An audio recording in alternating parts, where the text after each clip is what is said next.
Krishna Padan Sahagana Lalita Shibishakam Tamscha Mantra Guru Ajota Shikha Guru Ganda Charanayage Kari Abandon Banchaka Padrubi Kripasin Bebacha Patitanam Pavaneba Vaishnava Namo Vishnu Padaya Krishna Pastaya Bhutale Srimad Bhakti Vedanta Swami Namaste Shara Shri Devi Gauravana Pachani Vishesha Shri Krishna Dashtani Sri Krishna Chaitanya Prabhu Nityananda Se Advaita Gadadha Shivasari Bhaktavinda Hare Krishna Krishna Krishna Hare Hare Hare Rama. Very special day today. Today is the first day of Chaturmasya. So that's very wonderful. We've been hearing how every year, having taken sannyas and gone to Jagannath Puri to take shelter of the lotus seat of Lord Jagannath, Sri Chaitanya Mahaprabhu, every year the devotees from Bengal go to Hoite Vaishna Vashya Chindui Shatta Mahaprabhu Bhakti Shah Mahabhagavata. They would journey from Gaudadesh to Jagannath Puri to associate with Chaitanya Mahaprabhu for this period of the Chaturmasya period. So we've just completed. Mahaprabhu arrived from South India just before Snan Yatra. And then in 2 weeks, then there's the Rath Yatra Maha Mahotsav, and we've just completed Rath Yatra Maha Mahotsav. Lord Jagannath was residing in the Gundicha temple. We were hearing in Kolkata, where we were participating in Rath Yatra Maha Mahotsav. We were hearing from the lips of great souls like Bhakti Purushottam Shami Maharaj, who was born in Jagannath Puri on Mohini Ekadasi Day, and is very learned in all of the details of Jagannath worship. He's mentioning how if you see Lord Jagannath in the Gundicha temple, it's the same result as seeing Lord Jagannath 1,000 times as when he's normally situated on the Singhasan in the temple. So one darshan in Gundicha temple is like 1,000 darshans of Lord Jagannath when he's usually situated in the temple. And if you take darshan of Lord Jagannath in the Gundicha Mandir at night time, then it's again 1,000 times more. So that's is it 2,000 or it's 1,000,000?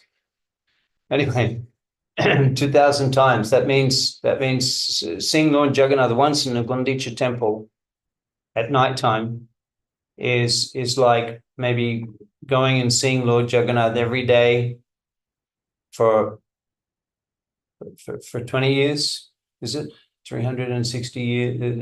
It's 10 years, 20 years. You can, like having visited the temple for every day for 20 years. If you go once, see Lord Jagannath in Gundicha Marjan, Gundicha temple, Gundicha Mandap. So how auspicious is that? How wonderful is the Rath Yatra festival? It's so full of mercy.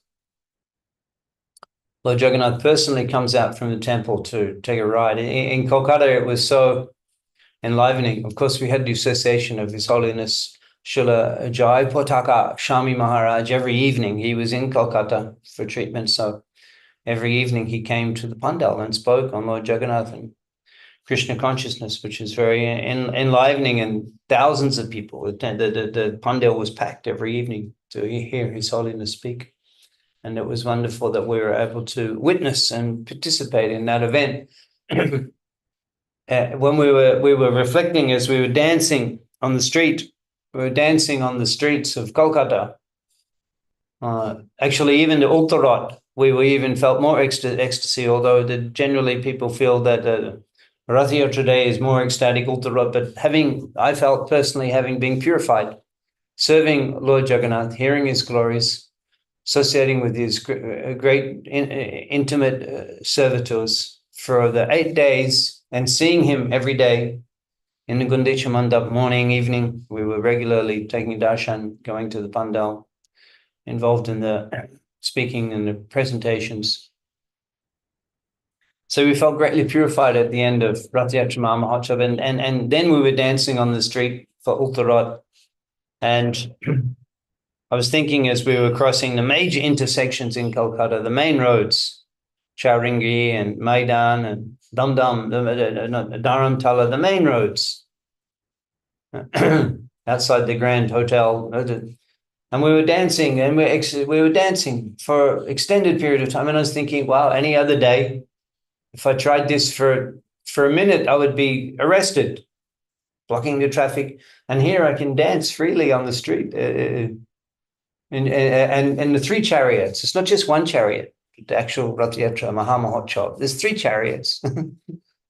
It's a joy for the Lord to sit on his chariot. And it's not that they're all on one chariot, Jagannath, Baladev, Subhadra Devi. We're taking them the ride, they're sharing. No, they each get a chariot. They each get a chariot. First Lord Baladev, then Subhadra Maharani, and then Lord Jagannath. Each of them are on their own chariot. And in Kolkata, it's a genuine experience. It's that Prabhupada said to Srila Jayapataka Swami Maharaj, he said, make Kolkata Rath Yatra the biggest in the world. What an instruction. What an instruction. Srila Jayapataka Swami Maharaj, he 25 direct instructions he received. He received more than 25. I mean, there's 25 specific instructions he received from Srila Prabhupada. How rare is that a person can receive so much empowerment from Srila Prabhupada? 25. And amongst those, and several of those instructions are seemingly impossible tasks. make Kolkata Rath Yatra bigger than the Rath Yatra in Jagannath Puri. Prabhupada wanted it to be the biggest in the world. Anyway, for that reason, we're attending and trying to contribute some seva. Along with the great souls, Srila Jayapataka Swami Maharaj, astounding that he's able to attend every year for the last 50 years. It's a 53-year, that program has been going for 53 years. And I mean, as long as I know, Srila Jayapataka Swami Maharaj has participated, even in his condition of critical health. And so it was very enlivening, dancing on the streets. And they each have a chariot. Yeah, Kolkata, we were describing Kolkata Rath Yatra. It's the genuine, as it is. The chariots are pulled. They're pulled by the devotees. They're not motorized. They're actually pulled. And the devotees, they're in ecstasy. The people, they're pulling in the chariots, and they each have a chariot, and it's a huge chariot. It's an authentic Rath Yatra festival. And it was very wonderful participating. So every year the devotees from Bengal would go to Jagannath Puri to participate in Rath Yatra Mahamahotsav with Chaitanya Mahaprabhu, and then they would remain in Jagannath Puri for this period, beginning now the Chaturmasya period. So there's various restrictions that the Vaishnavas follow for Chaturmasya. In fact, there's various types of Vedantists, they follow Chaturmasya to get various types of boons. If you follow strictly the Chaturmasya vows, various types of boons and benedictions are given. And the Vaishnavas we're following also in order to awaken love of God, awaken love of Krishna. Madhav Titi Bhakti Janani Jatane Palanakori. Srila Bhaktivinoda Thakur, he explains that Madhav Titi, on the holy days, like today is a very special day for various reasons which we're discussing. Madhav Titi, Bhakti Janani. Bhakti Janani, it's the mother of devotion. Bhakti Janani, Madhav Titi, Jatane Palanakori, those who maintain, those who follow the various directions to be performed on the various Madhav Titi, on the holy appearance days of the Lord and his devotees. Today is a very holy day, Madhav Titi. So, and also that's particularly referring to Ekadashi. So those who follow the various guidelines for celebrating the special festival days, Bhakti Janani, it gives birth to devotion.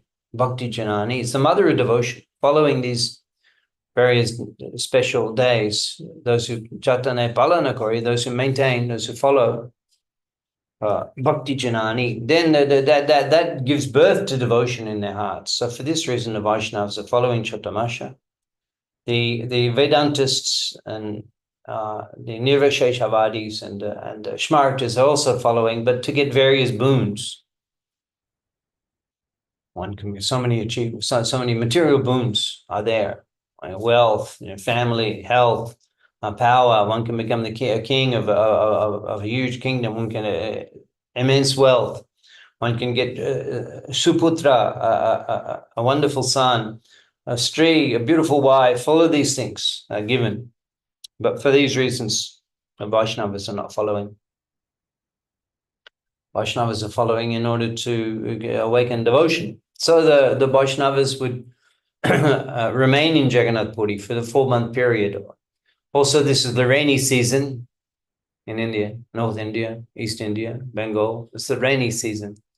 And it's actually in previous times, Chaitanya Mahaprabhu's times, there were no paved roads, bitumen roads. We have sealed roads. They were not sealed roads. They were paths that had been created by the pilgrims by walking and by the bull carts. This is how roads were roads. I mean, generally, at least in Bengal, and probably many places in South India also, in Bengal, the transport was by the rivers. The whole of Bengal is the delta of Marganga, and it's an network of so many rivers. Still, we travel in Bangladesh, and sometimes you see one city to the next, not far distance, but there's rivers in between. And also in Bangladesh, they don't have so many bridges. They don't have so many bridges. Why? Because one reason is because the toll gate for crossing the boat, they make a livelihood. So many boatmen make a livelihood. Even from Chaitanya Mahaprabhu's times, the boatmen there, it's a whole industry, ferrying people across the rivers. So the livelihood of the boatmen. And then the other reason is that the rivers, they swell in the monsoon season. They swell. They're just huge rivers. When in the monsoon, when the waters are coming down and running into the Bay of Bengal, there's huge rivers. One time I remember that was Padma River, and we crossed to go into North Bengal. North Bengal, Uttar Bengal Bhumi, North Bengal, it's an undeveloped place. Why? Because it was cut off from the south by rivers. That's the reason. So North Bengal, you go there. We were there. Khetri, Narottam Thakur's Janmastan, Khetri, and I was noticing that the local people, hardly they wear shoes. The local farmers, there's just farmland everywhere around our temple. It's just miles and miles of open rice fields. That's it. Hardly a town is there in Khetri. Rajshahi, there's a town, but hardly. And the people in the Khetri, they're not even wearing shoes. That's how undeveloped those farmers are. They don't even wear shoes. They're walking up and down in the fields with barefoot. Cut off. North Bengal was cut off. Why? Because the rivers are hard to cross. We were crossed one time Padma River in a train. It was on a train. The bridge, the British built that from that time. A big train. It took us 20 minutes in the train. You can't see the other side of the river. You can't see the other side. It's like an ocean. It took us 20 minutes on a train to cross over. Well, we were looking out the whole time we were on the water. Koto Gora Hati Gelo Tol Morsha Bole Koto Jol is a saying in Bengal. Koto Hati Gora Gelo Tol. How many elephants and horses were swept away in the raging waters? In other words, the monsoon, when the rivers are raging down. Koto Gora Hati Gelo Tol. How many horses and elephants were swept away? Mashabale Koto Jol, and the mosquito is asking, how much water is there? This is the response we sometimes give. The great kings, the great Maharajas, they had difficulty. What to speak of an insignificant normal person like us? Koto Hati Gora Gelo Tol. How many horses and elephants were swept away in a river? And the mosquito, Moshabale Koto Jol, the mosquito is like, this is a Bengali saying. That which was impossible for great, powerful kings and rishis to achieve, and we think we can achieve. So the monsoon season is difficult to travel. So therefore the Vaishnavas would remain in one place for the 4 months, remain in one place. And because they're usually the Vaishnavas who are traveling, mendicant itinerant preachers are traveling, that in itself is austerity, to be constantly Aniketa. Today also Sanatan Goswami Prabhupada here, Distirabhav Titi Mahamahochav. So we'll briefly touch on that.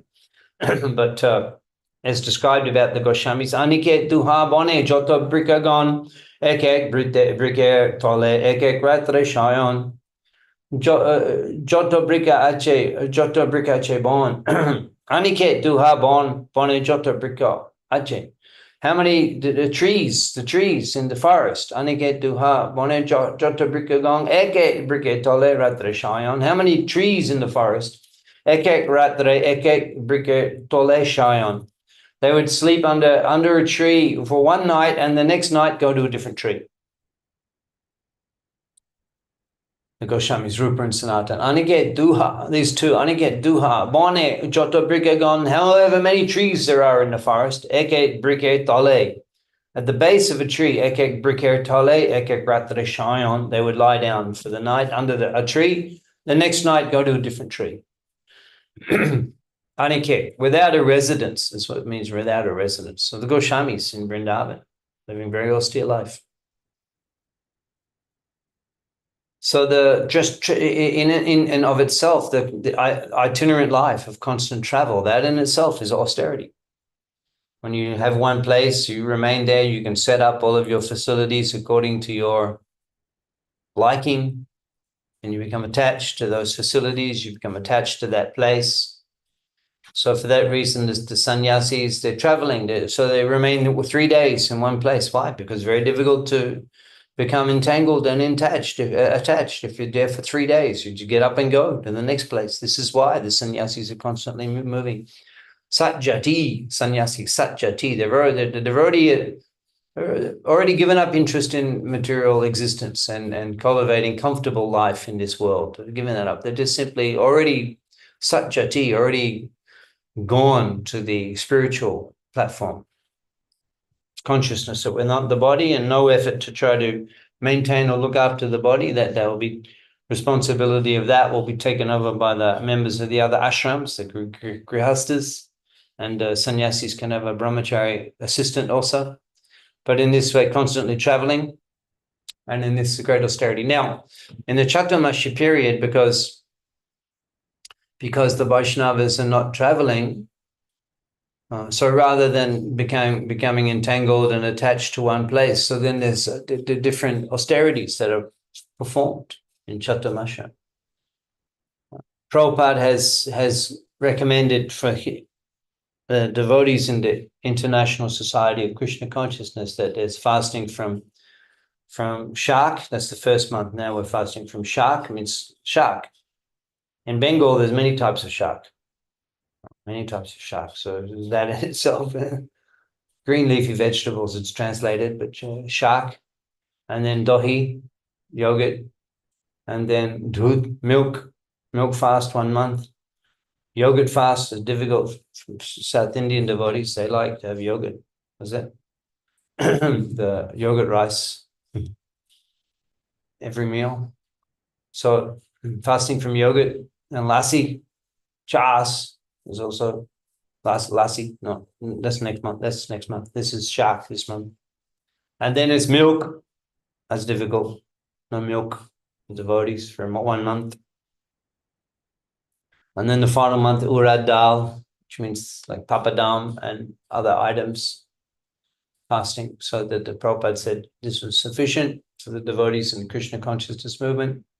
And that's why we perform Chaturmasya. It can be a lot more serious performing Chaturmasya. Like, for example, Siddhanta Thakur. In 1911, he began a billion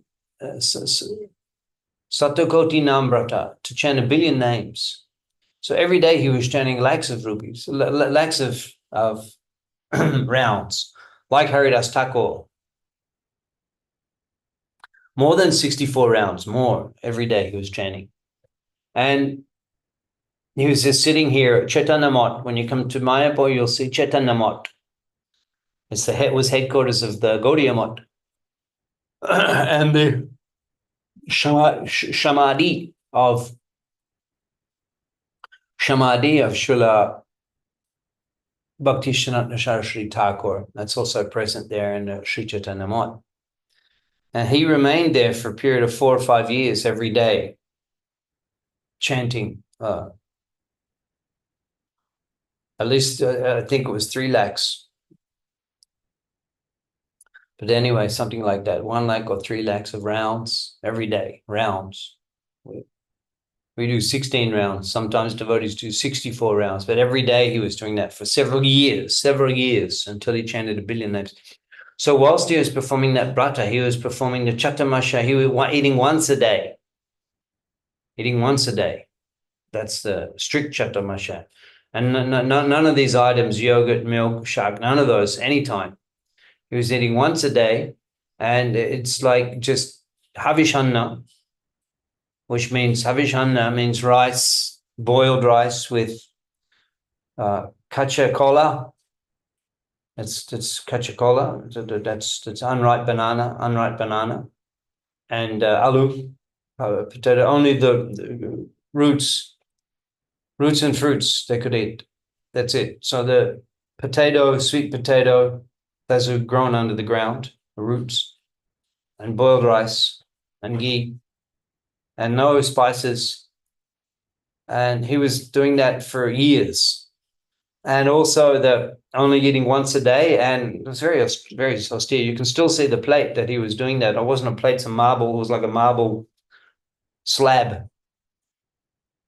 That like khichdi, that havishanna was just put on the slab, and then with his hands behind his back, he would lean forward and eat the prasadam and not come up. If you come up, that's it, finished for the day. So how much you can eat, like eating like a cow, actually, very austere. That's the strict way of doing Chatamasha, eating once a day, just bending over and then eating the prasadam without your hand. And then when you come up, that's it. One time down, you come up, and that's it for the day, once a day. Who could perform such austerities? And for 4 months, even sometimes devotees do for 1 month, and that's but for 4 months, but for every day, for years, that's Siddhanta Saraswati Thakur's austerities were so extreme. So the Chaturmasya is beginning today. Also today is the disappearance day of Srila Sanatana Goswami Prabhupada. And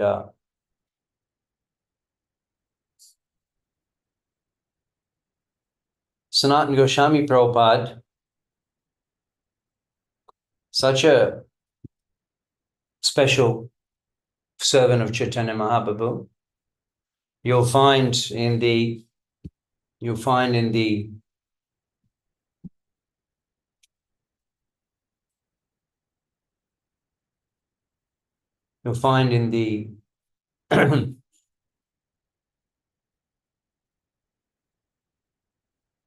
H.I. Goshai Jabi Brajya Koilavash, Radha Krishna Nitya Lila Korela Prakash. The 6 Goswamis were ordered by Chaitanya Mahaprabhu to reside in Vrindavan, H.I. Goshai Jabi Brajya Koilavash, to reside in Vrindavan, Radha Krishna Nitya Lila Korela Prakash, and to reveal the eternal pastimes of Radha and Krishna, which had become forgotten. When Chaitanya Mahaprabhu, we've been hearing on different occasions about Mahaprabhu's desire to visit Vrindavan. Actually, after taking sannyas and wandering in Radha Desh, Mahaprabhu himself mentions that E Besh Koilo Ebe Vrindavan Giya Krishna Nisheban Kori Nibrite Boshia. E Besh Koile, having accepted this dress, sannyasi, E Besh Koilo Eba Vrindavan Giya. I will go to Vrindavan, Krishna Nisheban Kori, and I will absorb myself in serving Krishna in Krishna Bhajan. Krishna Nisheban Kori, Nibrite Boshia, in a secluded place alone. That was Mahaprabhu's desire. Even from the time of taking initiation from Srila Prabhupada in Gaya, at that time also Mahaprabhu, he actually told his students who were with him that I'm not returning to Mayapur, I'm going to Vrindavan, and he left. And only it was a voice, an unembodied voice from the sky, Akashvani, which said, no, now you won't be going to Vrindavan. You're the Supreme Personality of Godhead. Mahaprabhu so much absorbed in the prema, Krishna prema besh, that he's not thinking he's Krishna. He's thinking he's in the mood of Sri Radhika.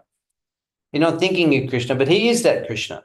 He is the Brajendra Nandana Jai Shachi Shuta Hoiloshe. The one who's appeared as the son of Sachi Devi is Brajendra Nandan, is the darling of son of the king of Braj. So he is that Krishna. He is that Krishna, but he's not in that mood. He's in the mood of a devotee of Krishna. Bhakta Rupa, Swarupakam Bhakta Rupa. He's in the mood of a devotee. And so he's in so much love of Krishna that he doesn't even think, he doesn't even consider that he is that Krishna. He wants to go to Vrindavan, take shelter of Krishna.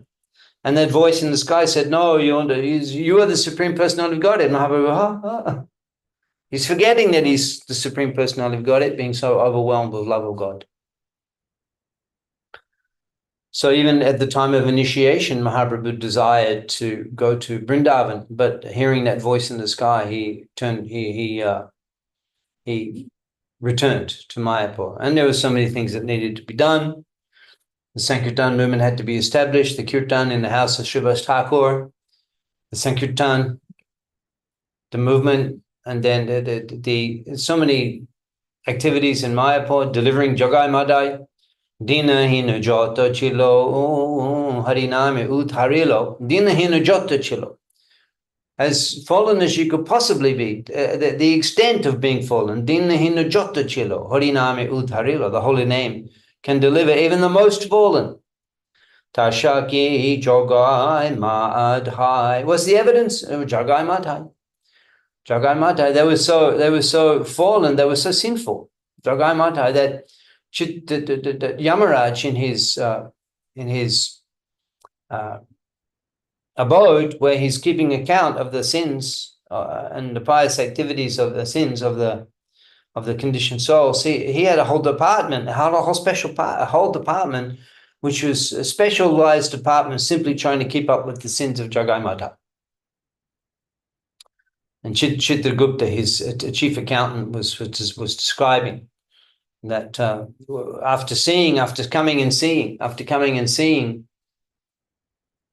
Chaitanya Mahaprabhu deliver Jagai Madhai, all the demigods, Devi, they were all witnessing, taking darshan of Mahaprabhu's lila in Mayapur, they witnessing him delivering Jagai Madhai. And then whilst returning to the heavenly abodes, the demigods, along with Yamaraj, they noticed, Yamaraj, he inquired from Chitragupta, actually, Chaitanya Mahaprabhu, he removed the sins of Jagai Madhai. He said to them that now all of your sins are gone, don't sin again. And even his body turned black. Mahaprabhu, Gauranga, his body turned blackish. And he asked Advaita Thakur, how do I look? And Advaita Thakur said, you look just like Krishna. Usually he's golden, but he became blackish. And then Yamaraja inquired from Chitragupta, how much sin was... and Chitragupta said, don't ask, it's incalculable. He said, we had a specialized department with 1,000 assistants, and they were constantly writing, and they were completely overworked just to try to keep up with the sins of Jagai Madhai. And all of those sins were deleted. Are you sure you want to delete all of the sins of Jagai Madhai? Yes or no? Yes. After this action is completed, those sins will not be able to be revived. This is permanent deletion. Yes, we're ready to. Yes, boom, one click, they're all gone. So Yamaraj was astonished that so much sin that Mahaprabhu just completely deleted the account because they took shelter of him. Putit Pavan Hetu Tava Avatar. So there's a mercy of Chaitanya Mahaprabhu. So just thinking about his incalculable mercy,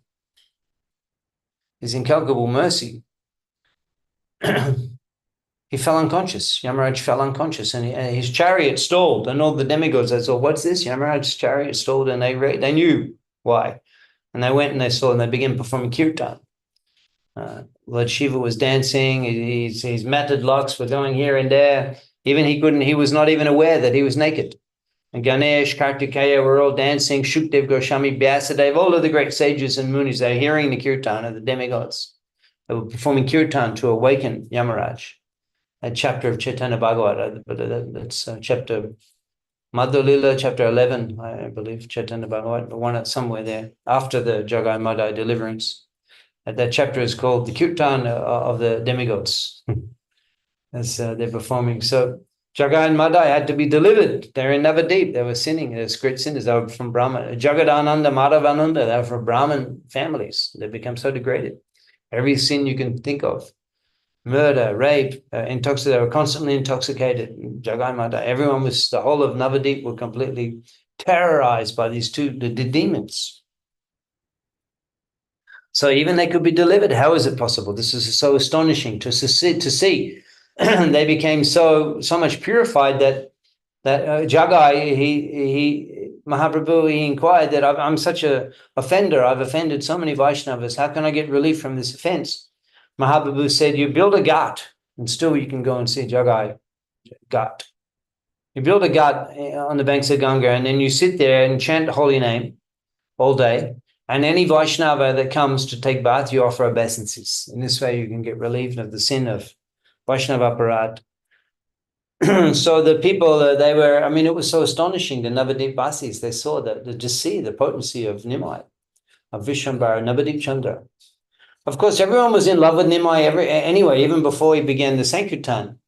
Sharva Navadipe, Sharva Lok Hoilo Dhani, Nimai Pandit Odda Pag Shiromani. Oh, all through Navadip, Sarva Navadipe, Sarva Lok Hoilo Dhani. Only you could hear from the lips of the people, Nimai Pandit Odda Pag Shiromani. Nimai Pandit is the crest jewel of all the professors. Even in the Vidya Lila, everyone was in love with Nimai. What to speak of when he began the Sankirtan? And then when he began preaching Krishna consciousness and delivered Jagai Madai, it was just astonishing. So, Tashaki Jagai Madai, the evidence. So Mahaprabhu needed to come and deliver Jagai Madai and to order Haridas Thakur and Nityananda Prabhu, the two original preachers of Chaitanya Mahaprabhu's movement. Shunu Shunu Nityananda, Shunu Haridas, Shabatra Amaragai Goroho Prakash. Listen, Nityananda, listen, Haridas, in every place, Savatra, in every place. Amaragai Goroho Prakash, you reveal my teachings, you preach Goroho Prakash, you propagate my teachings, Amaragai, Krishna consciousness.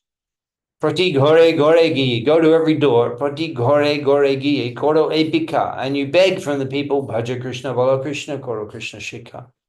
Worship Krishna, chant Hare Krishna, follow Krishna's instructions. In this way, Mahaprabhu inaugurated the Sankirtan movement. And so many other important leelas that he performed in Mayapur. So that wasn't the time for him to go to Vrindavan. He went back to Mayapur and he remained in Mayapur for 4 years. And then he took sannyas. And then he traveled. And then also, as we mentioned, he wanted to go to Vrindavan after taking sannyas. But Nityananda Prabhu brought him to the house of Advaita Thakur in Shantipur. We have discussed that in these sessions.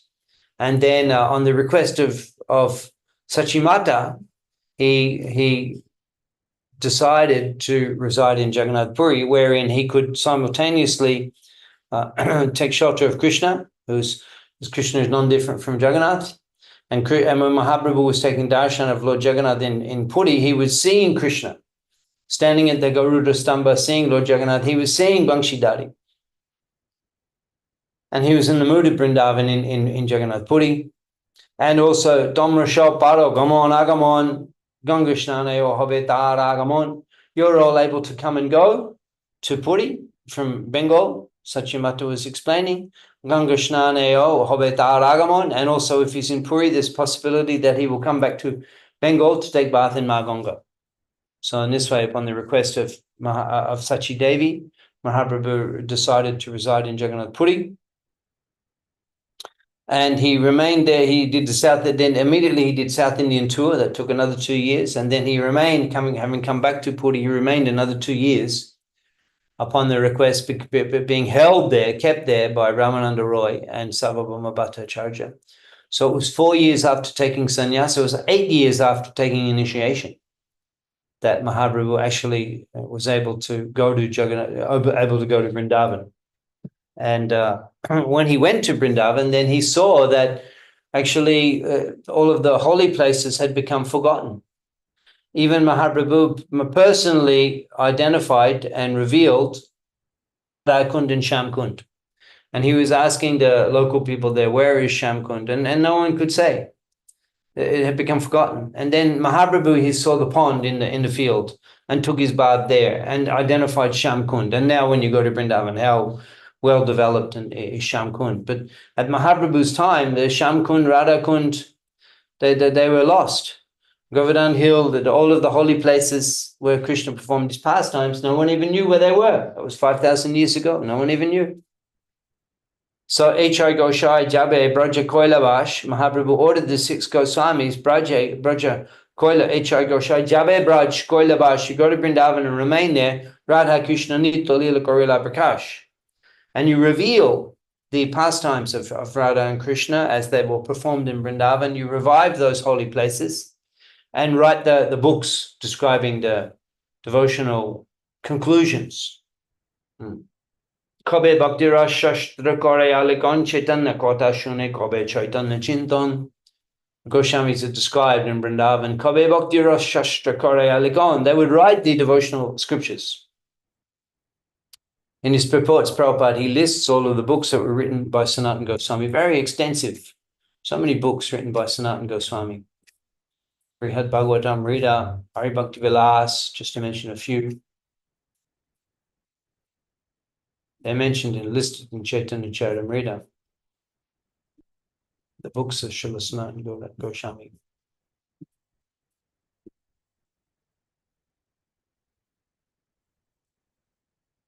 And in this way, the Goswamis, that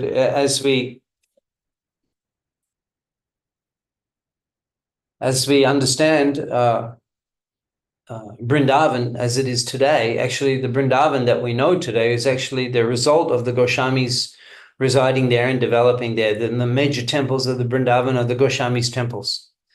Srila Prabhupada, he resided in Radha Damana temple. That's the temple of Srila Jiva Goswami. He's the nephew of Rupa and Sanatan. Rupa and Sanatan were brothers. And another brother, his name was Sri Ballabha. And his son was Jiva Goswami. And he was born in Ramkelli. Jiva Goswami, born in Ramkelli. And when the 3 brothers were there, when Mahaprabhu met them. And so the Raghunath Das Goswami, we've discussed. Shira Dahi Mahotsav, he was delivered on the recommendation of Nityananda Prabhu to make a festival of Chira Dahi, of Raghunath Das Goswami. So he was one of the 6 Goswamis in Vrindavan. Raghunath Bhatta Goswami, Gopal Bhatta Goswami. We were just in Srirangam. And we visited the place where Mahaprabhu remained there for the 4 months of the Chaturmasya, Srirangam, at the house of Venkat Bhatta. We visited that place. There's a little temple of Jagannath there, and we did kirtan and discussed there, house of Venkat Bhatta, where Mahaprabhu remained for 4 months. And Venkat Bhatta, his nephew, I believe it was his nephew, or his son, one of those, maybe his son, was Raghunath Bhatta Goswami. So Raghunath Bhatta Goswami, he established Radha Raman temple, one of the most famous temples in Vrindavan, Radha Raman temple. Krishna Radha Raman is just this big. So Gopal Bhatta Goswami, his Samadhi Mandir is there. So he's one of the 6 Goswamis. So Raghunath Das Goswami, Raghunath Bhatta Goswami, Gopal Bhatta Goswami, and then Jiva Goswami, the nephew of Rupa and Sanatan Goswami. So they were ordered by Mahaprabhu to. So Jiva Goswami, his temple is the Radha is the Radha Damodar temple where Prabhupada personally resided for several years and wrote the first canto of Srimadbhagavatam and prepared himself for preaching in the West. He resided at Radha Damodar temple just beside the Samadhi Mandir of Rupa Goswami. And there's the Radha Govinda Mandir. Is that not the temple of Rupa Goswami? Radha Govinda Mandir that was attacked and destroyed by Mughals, Aurangzeb. And then there's the Sanatan Goswami. That's the Madan Mohan temple. When you're coming on Parikrama path, you're walking down the first temple, you see there's pictures of Prabhupada there. Radha Madan Mohan temple. That's the temple of Sanatan Goswami. Radha Govinda temple was the temple of Rupa Goswami. Radha Damodar temple was the temple of Jiva Goswami. Radha Raman temple was the temple of Gopal Bhatta Goswami. Radha Gokulananda temple, and the other temples are there. So in this way, the Goswamis of Vrindavan, their temples are the major temples of Vrindavan, the most important temples of Vrindavan. And Prabhupada comments that actually when the Goswamis went, Vrindavan was an undeveloped place. And they developed the holy places, the various, all of the Kadamba, Kikeli, and the Bangshi Ghat, and all of the places. It's all identified and developed by the Goswamis, 6 Goswamis. And Vrindavan again became revived. And Prabhupada said that subsequently many different Vaishnavas from different sampradayas, not just Gaudiya.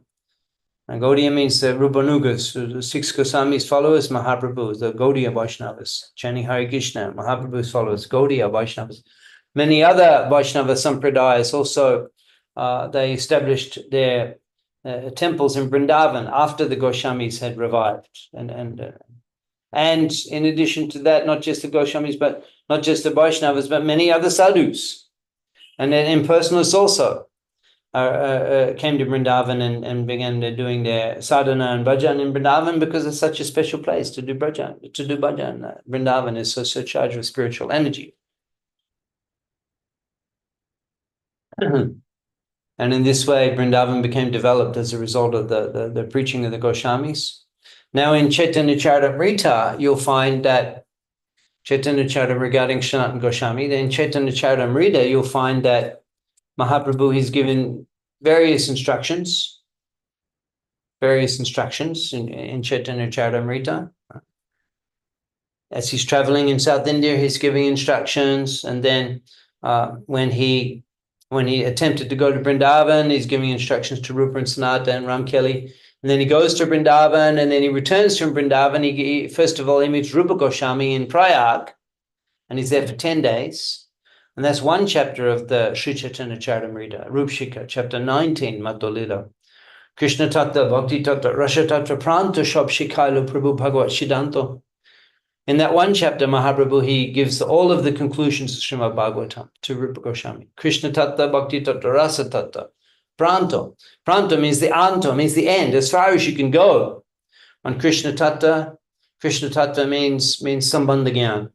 The science of Krishna, who is the jiva, who is the material energy, that's called Krishna Tattva. Krishna Tattva, Bhakti Tattva means Abhidaya Gyan. Abhidaya Bhakti Tattva means process of sadhana bhakti, how to practice, how to cultivate bhakti, how to practice Bhagavad Bhakti in order to revive one's Krishna consciousness. That's called Rasa Tattva. That's called the Pramojan. So the Sambandha Abhidaya Prayojan. Is Krishna is Rasa Tattva. So the flavors, the moods, the different mellows of loving Krishna, the different ways in which one can love Krishna, that's called Rasa Tattva. So Krishna Tattva, the science of God, Bhakti Tattva, the science of practicing devotional service, Rasa Tattva, the science of loving God in the different mellows. Shab Shikhailo Prabhu Bhagavat Siddhanta. Mahaprabhu, he taught everything to Rupa Goswami in that one chapter of Chaitanya Charitamrita Madhya Lila, chapter 19. Now chapters 20 to 24, Mahaprabhu subsequently he leaves Prayag and carries on along the banks of the Ganga, returning to Bengal, and he comes to Kashi Varanasi. And there he remains for I think it's 4 months there also. But in any case, he extensively teaches Sanatana Goswami. There's 4 chapters of Sri Chaitanya Charitamrita. Chapter 20, Lord instructs Sanatana Goswami in the science of absolute truth. Chapter 21, opulence and sweetness of Krishna. 22, process of devotional service. 23, ultimate goal, love of Godhead. And in this way, yeah, so it's 20, 21, 22, 23. These 4 chapters of Chaitanya Charitamrita. Mahaprabhu is teaching Sanatana Goswami. So Mahaprabhu's teachings to Sanatana Goswami are the most extensive section of the Sri Chaitanya Charitamrita, and those questions were those that section of Chaitanya Charitamrita was imparted to Srila Sanatana Goswami Prabhupada, beginning with the famous statements, the famous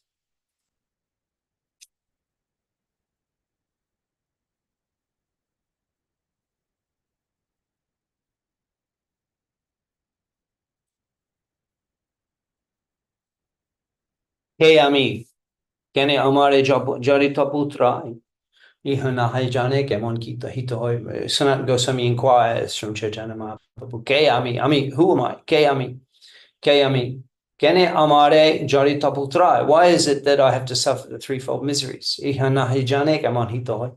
If I do not know this, then what's the use of knowing anything in this world? Ke Ami, who am I? If you don't know who we are, then what's the use of learning anything else? You're in ignorance of who you are. Ke Ami, who am I? Kene amare jari taputrai. Why do I have to suffer in this world? If I do not know this, then what's the use of knowing anything? If we know who we are and what's the cause of suffering, that's all we need to know. That's all we should be taught in the schools, who we are and what's the cause of suffering.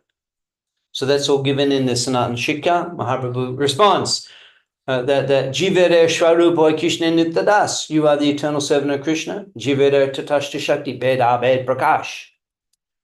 Jivere Tatashta Shakti, the Tatasta Shakti, marginal energy, can be either influenced by the material energy or the spiritual energy, marginal energy. Ganga Tata, the Tata means the bank of the river, bank. Sometimes it's covered with water, sometimes it's not. So Tata, so Tatashta Shakti, marginal energy, sometimes covered by material energy, sometimes covered by spiritual energy. That's Jiva Tata. Tatashta Shakti. Jiva Tatashta Shakti. Bed Abed Prakash, the famous Achincha Bed Abed Tata, is referring to actually this concept of philosophy that a Jiva is Bed Abed Prakash, simultaneously one with and different from God. Mahaprabhu's conclusion of the 4 sampradayas synthesized into one philosophical conclusion, Achincha Bed Abed Tata, inconceivable oneness and difference, that the living entity is God and is not God simultaneously, as different from the modifications of that on other Vaishnava sampradayas, which we can discuss perhaps in another session. But Mahaprabhu synthesized everything. Achincha Bed Abed Tata. And he taught that to Srila Sanatana Goswami Prabhupada. And in that, so who are we? Mahaprabhu answers to Sanatana Goswami. And why are we suffering? The question of Sanatana Goswami, Mahaprabhu answers, Krishna Bully. Shayi Jiva Anadira Bahiramuka, because the living entity has forgotten Krishna, Krishna Bully. Shayi Jiva Anadira Bahiramuka has become attracted to the external energy, the Bahiramuka, the facade, the face, the external energy, the Bahiramuka. Oteva Maya Taradeo Shangshaduk.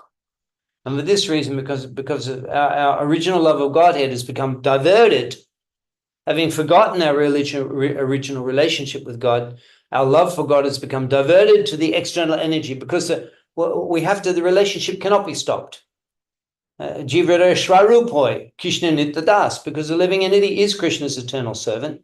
Jivara Swarupoi Nitya Krishna Das, Krishna Tatashta Shakti.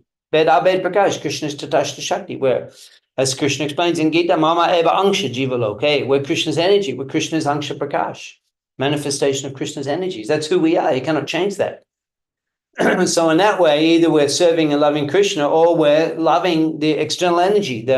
When we forget Krishna, that propensity to love Krishna, which is who we are, that becomes diverted to the external energy, that becomes attached to the external Krishna Bully. Shai Jiva Anadi Bahiramuka. Our love of God becomes becomes transferred into attachment to the material energy. And therefore we're so attached. We love so much the material energy because actually that's a perverted way of loving God. The example is there of, Prabhupada gives the example of yogurt. The pure love of God, like milk, it becomes touched just with the tinge of the sour, and then it turns into yogurt. So the love of God turns into lust in contact with material energy. Love of God turns into lust. And all of this science is explained by Chaitanya Mahaprabhu in his teachings to Sanatana Goswami. Sanatana Goswami Mohima, Ananta Ashim, the glories of Sanatana Goswami, the unlimited and Ananta Ashim, they have no end and there's no limit to the glories of Sanatana Goswami. Today we touched on a few points considering that this is Holy Disappearance Day, Tirabhav Titi Mahamahotshav, and also another significant event on today, we celebrate today, is the disappearance of His Holiness Bhakti Charu Swami Maharaj. He disappeared on this most auspicious. It's also Guru Purnima. It's the Purnima. It's the Guru Purnima. Guru Purnima. The impersonalist school, they worship all of the gurus on this day. The Vaishnavas, they worship the gurus on their respective appearance and disappearance days. So today happens to be the disappearance day of Sanatana Goswami and Srila Bhakti Charu Swami Maharaj, being an exalted Vaishnava, a Nitya Shita, a Mukta Purusha, a liberated soul, eternal associate of Srila Prabhupada.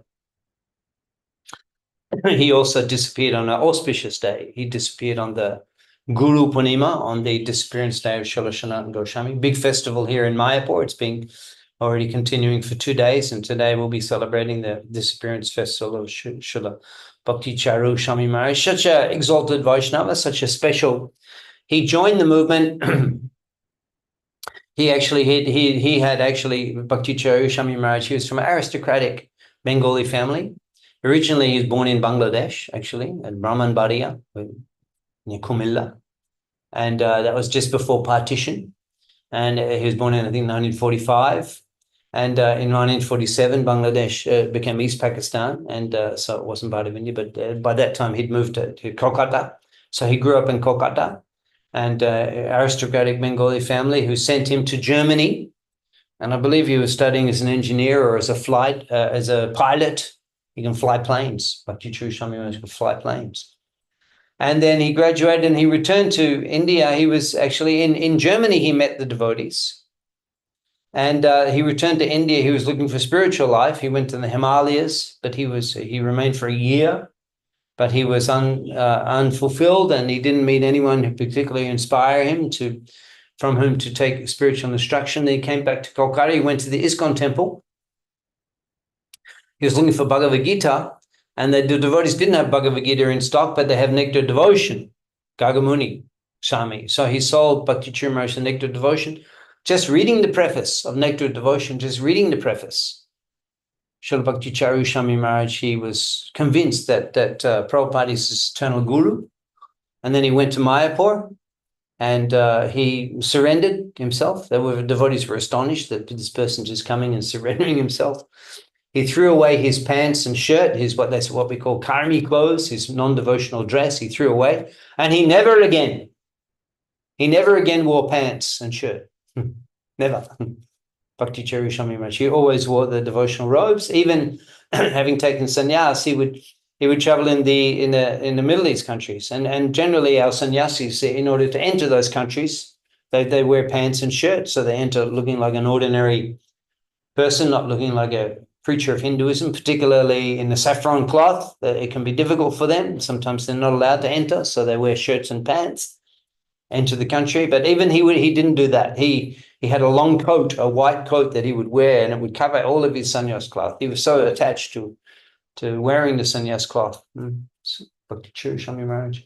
And such service he did. So he joined in Mayapur, and then Bhavananda Prabhu, who was the leader in the GBC in Mayapur and later along with Chaitanya Swami Maharaj, having acquired such a jewel of a devotee, a well-educated aristocratic Bengali devotee from a devotional family, and he knew English. He was very well educated. He'd been in the West, What a devotee.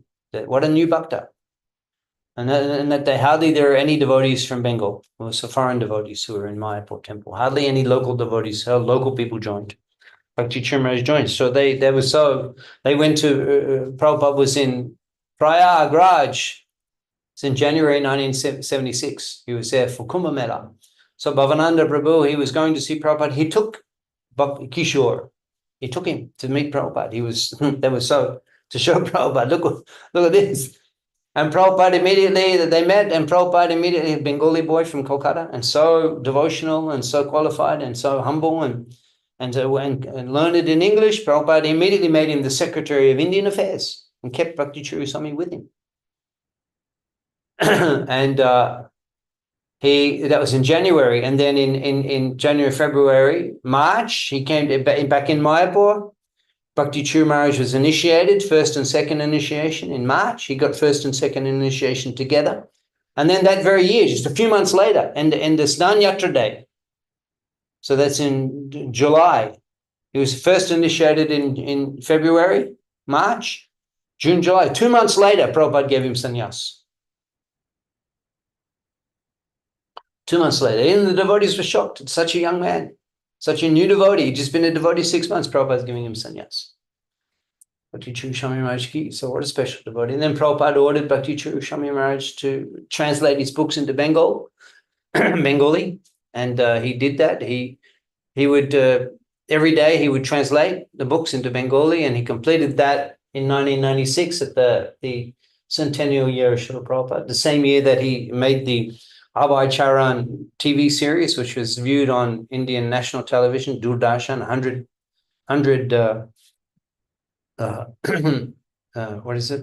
episodes, Abhay Charan, in this way, making Prabhupada's glories famous all over the world. Bhakti Swami Maharaj, what a special devotee of Srila Prabhupada. Some of our leaders described him as the son that Prabhupada never had. Prabhupada had 4 sons, but actually they weren't inclined to devotional life. Prabhupada's sons, they weren't inclined. Well, later, one of Prabhupada's sons, Vrindavan Das, he became somewhat. I just met his wife at Radha Yatra. Prabhupada's daughter-in-law, she was there. Sujitendriya Prabhu from Mayapur, who translates Srila Jayapataka Swami Maharaj's lectures when he's speaking. He repeats the Bengali Sujitendriya Prabhu and also translates into English. You may know him from Mayapur. So he married Prabhupada's granddaughter. And Prabhupada's great-granddaughter lives in Mayapur here. His daughter.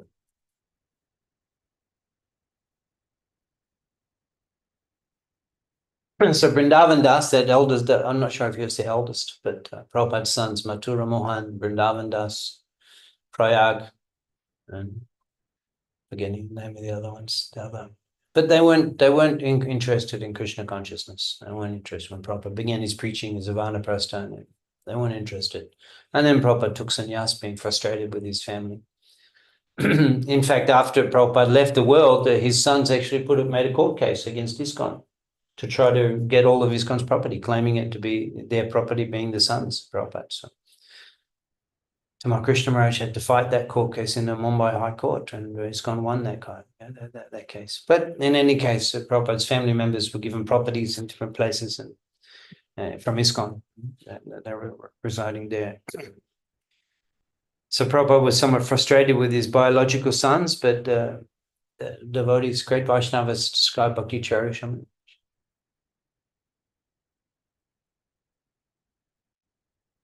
So we're celebrating Bhakti Swami Maharaj's disappearance today. So we'll conclude there. We won't take questions this week. Our full time has been taken. We'll reconvene next week, and we'll be carrying on hearing how Lokhi Devi was serving Nimai in Vishwambar in Navadip. We look forward to your association next week at the same time. Thank you. Srila Prabhupada ki jai. Hare Krishna. Thank you, Prabhu. So anybody has questions, please raise your digital hand. Hare Krishna. We won't take questions this week. We'll take questions next week. Hare Krishna. Okay, Prabhu. Thank you so much. Hare Krishna.